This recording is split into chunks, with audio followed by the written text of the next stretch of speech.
Jeunes orthophonistes, vous qui venez de terminer peut-être vos études, votre diplôme, vous souhaitez monter en Israël, vous ne savez pas vraiment ce qui vous attend, comment vous allez pouvoir réussir à exercer votre métier, à passer vos équivalences. Eh bien, restez avec nous. Nous avons un candidat qui vient de réussir son examen, qui a terminé fraîchement ses études. Il s'appelle Barour Altar. C'est parti. Les professions réglementées et les équivalences, les dossiers Qualita, en savoir plus sur l'ALIA. Barour Altar, bonjour, bienvenue. Bonjour. Alors, vous êtes orthophoniste officiellement depuis peu. Vous attendez encore le diplôme, je crois, mais c'est fait. Oui, alors je suis diplômé en France, donc je suis bien orthophoniste. Orthophoniste en France, évidemment. Mais en Israël, effectivement, j'attends encore là. Bon, alors on va refaire un petit peu le parcours arrière. Vous avez terminé vos études fin juillet 2018 et vous êtes la première, on va dire, promotion qui est diplômée avec un master. Exactement. Ça, c'est nouveau en France. Exactement. Avant la promotion 2018, les années duraient 4 ans. Les années d'études duraient 4 ans.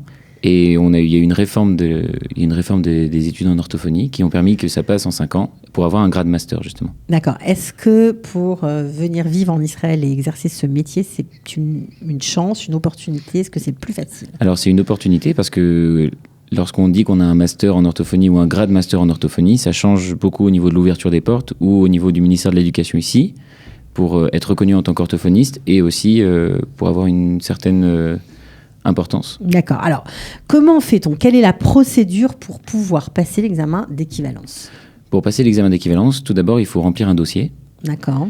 Il y a des papiers à remplir qui vont être en hébreu ou en anglais selon les ministères qu'on va contacter. Alors, il faut 2 dossiers d'équivalence pour chacun des ministères parce qu'on sait qu'un diplôme ici dépend et du ministère de l'Éducation et du ministère de la Santé. Tout à fait. Donc, il y a 2 dossiers. Exactement. Il y a 2 dossiers avec sur chacun des sites internet de chacun des ministères. En français, on peut voir la liste des documents à remplir. Ça, c'est déjà pas mal. OK. En sachant que sur le ministère de la Santé, c'est des documents en hébreu. Ça n'existe pas en français ou en anglais. Et pour le ministère de l'Éducation, ça va être ça va être un document en anglais. D'accord. Donc, on a la liste des documents. OK. Donc, on peut en parler peut-être de ces documents. En gros, quoi. Alors, en gros, il faut des originaux. C'est bien de le préciser. Déjà, c'est très important. Comment pour les 2 administrations, il faut des originaux? Alors, en fait, l'idée, c'est tous les documents qu'on va avoir, ensuite, il faudra les faire traduire et notarier. Et apostiller par un notaire. Ouais. Et ce qu'on va faire, c'est apporter ces dossiers apostillés directement au ministère. Donc après, il n'y a plus besoin des originaux, c'est juste chez le notaire. Voilà, il faut savoir que lorsque vous avez fait votre ALIA, vous avez droit à 4 000 shekels, je crois, de remboursement par le ministère de l'ALIA et de l'intégration pour vos traductions, parce que ça coûte beaucoup d'argent. En sachant que si on fait l'ALIA après avoir fait l'examen, Okay. On peut encore demander les 4 000 shekels sans aucun problème. On nous les rembourse. Non, c'est une bonne nouvelle, d'accord. Donc, qu'est-ce qu'il faut? Alors, le diplôme, j'imagine. Il faut avoir le diplôme. Ouais, diplôme français. Traduit. Il faut avoir un certificat de fin d'études. Donc, faut être en contact avec le centre de formation en France qui va donner un document qui va dire qu'on a bien fait ses études de telle année à telle année. D'accord, donc, OK. Ensuite, il y a aussi le diplôme ne suffit pas, c'est important de le préciser. C'est ça, exactement. Autant le demander quand on est encore sur place. C'est pour ça qu'on vous le dit maintenant. Exactement. En fait. Il faut un relevé de notes. Il faut les relevés de notes des différentes années, effectivement. De chaque année. D'accord. Il faut également un certificat de fin de stage, délivré aussi par l'université en France. Et une attestation de stage, quoi. Une attestation de stage et en plus les formulaires à remplir qui sont directement sur le site internet du ministère. Donc avec ça, en gros, vous avez l'ensemble des documents nécessaires. Alors, une fois qu'on a fait tout ça... Alors déjà, je tiens à préciser que j'étais en contact avec Qualita pour l'équivalence de diplôme, qui m'ont beaucoup aidé justement avec Esther Blum, j'imagine, qui s'occupe de ça ici. Okay. Et j'ai fait elle m'a beaucoup aidé déjà, elle m'a rassuré au niveau des démarches à faire, elle avait des contacts, elle connaissait le milieu, etc. Ça m'a beaucoup aidé, rassuré. Rassuré, est-ce que ça vous a aidé concrètement? Ça veut dire de déposer le dossier à la bonne personne, des choses comme ça, c'est ça? Disons qu'elle m'a donné des conseils pratiques de comment faire pour déposer le dossier. Par exemple, elle m'a conseillé, étant à Jérusalem, d'aller directement au ministère et non pas d'aller à la poste. Et le fait d'avoir fait ça, je pense, gagné beaucoup de temps déjà. D'accord. Ok, donc vous avez été déposé au ministère sur les conseils d'Esther Blum. Exactement. Au ministère, le dossier, d'accord. Ensuite, qu'est-ce qui se passe? Ensuite, j'ai voulu aller au ministère de l'Éducation pour faire reconnaître mon diplôme en tant que master. Okay. Cependant, il fallait faire l'ALIA avant. et j'avais pas encore fait l'ALIA à l'époque. Du coup, j'ai dû attendre d'avoir fait l'ALIA, et donc j'ai attendu que le ministère de la Santé me recontacte. Donc ça veut dire qu'on peut faire même si ce sont des démarches qu'on doit mener parallèlement, on peut les faire indépendamment l'une de l'autre. On peut commencer la démarche auprès du ministère de la Santé et ensuite la poursuivre une fois qu'on a fait son ALIA avec le ministère de l'Intégration, de l'Éducation. D'accord. Ok, alors... Ensuite, qu'est-ce qu'on doit faire? Parce qu'il faut quand même le passer, cet examen d'équivalence. Après, pour un examen, c'est mieux de réviser quand même. Il y a des dates, il y a des... Comment ça se passe? On peut le passer quand on veut? Alors, il y a 2 examens par an. Il y en a un en période de décembre et un autre en période de fin juillet. D'accord. En sachant que toutes les dates sont encore une fois sur le site du ministère de la Santé. Donc, il ne faut pas les louper. Il ne faut pas les louper, surtout qu'il y a une date limite de dépôt de dossier. Donc, ça, c'est aussi très important. Ça veut dire que si on n'a pas déposé son dossier à la bonne date, on ne peut pas passer l'examen. Exactement. En tout cas, à la session suivante. Il faudra attendre l'autre session. Exactement, qui est 6 mois plus tard. On peut perdre 6 mois. Donc, c'est très important ce qu'on nous raconte là.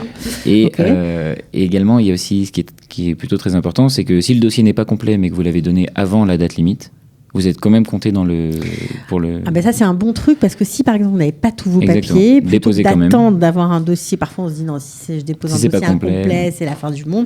C'est exactement le contraire. Nous sommes en Israël. Il vaut mieux déposer même un dossier incomplet, c'est important de le dire, pour ne pas rater pour gagner 6 mois. Les dates. Quoi. Ouais, c'est ça, c'est important. D'accord. Donc, alors, une fois qu'on a fait ça, on a vu les dates sur le site. Et ensuite, en parallèle, j'étais en contact avec des orthophonistes francophones qui sont en Israël. Donc, via un groupe WhatsApp qui existe pour les orthophonistes francophones en Israël. Comment on fait pour adhérer à ce groupe WhatsApp s'il y a des orthophonistes qui nous écoutent et qui veulent moi, personnellement, comment j'ai fait? J'ai été en contact avec une orthophoniste qui m'a dit « Ah, attends, je te donne le numéro de tel orthophoniste. » Et qui va te rajouter sur le groupe. Alors, est-ce qu'on peut vous contacter à vous? Bien sûr. Vous êtes là. Bien sûr, et moi je donnerai le en nom. MP sur Facebook, par exemple. Sans aucun problème. Et vous donnerez le numéro pour adhérer au groupe. Exactement. Extra, d'accord. Donc ça, c'est réservé aux orthophonistes francophones. D'accord. Qui ont passé l'examen ici. Alors, qui veulent le passer, ou en tout cas qui veulent travailler en Israël, quoi. Bon, alors une fois qu'on a fait tout ça, donc vous avez été en contact avec ce groupe, etc. Mais concrètement, l'examen, ça se passe comment? Alors concrètement, l'examen, c'est 100 questions de QCM, en QCM, qui peuvent être en français ou en hébreu. Il suffit de faire la demande quand on remplit les papiers à la base. D'accord. Et donc on passe l'examen, c'est 100 questions, et ensuite on attend le résultat, tout simplement. Bon, vous avez travaillé dur? Alors j'ai travaillé... J'ai quand même bien travaillé, j'avoue. Ça veut dire quoi? Ça veut dire que j'ai essayé de travailler tous les jours à partir d'une base que... Donc comment j'ai récupéré des documents pour travailler cet examen? Parce que le programme israélien n'est pas exactement le même que le programme français. Il y a certaines différences qui sont minimes, mais qui sont quand même importantes. Donc il y a des annales qui existent? Il y a des annales qui existent, que moi j'ai réussi à avoir grâce à des contacts justement via ce groupe WhatsApp. Important, ce groupe WhatsApp. Et j'ai également eu un dossier que préparent les étudiants d'orthophonie ici en Israël, donc tout en hébreu, ça m'a permis aussi... Le dossier de fin d'année? Exactement, le dossier de fin d'études même. Fin d'études, d'accord. Qui est une sorte de récapitulatif de toutes les choses qui ont été vues, des différentes méthodes, des différentes choses importantes. Et finalement, même les étudiants israéliens utilisent ça pour réviser. Oui, donc vous, ça vous met, on va dire, les pendules à l'heure par rapport au sujet que, avec votre vision de France, vous auriez cru important. Et ici, c'est pas tout à fait la même chose. Exactement, c'est pas tout à fait la même chose, notamment parce que, après, en France, ça dépend des centres de formation, parce que certains centres de formation sont plus avec un aspect neurologique, d'autres sont plus avec un aspect psychologique.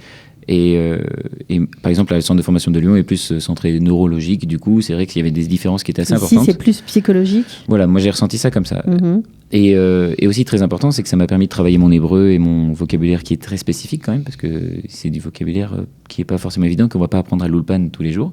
Donc voilà, j'ai travaillé avec Google Traduction, avec Reverso Contexte, avec des amis, et en soi j'ai beaucoup travaillé mon hébreu grâce à ça, et notamment mon hébreu... Donc vous travaillez au moins 2 heures tous les jours, quoi. J'ai essayé. Pendant combien de temps? Pendant 5-6 mois, quoi. 6 mois. Après moi je sortais des études, j'avais l'habitude de travailler aussi pour les...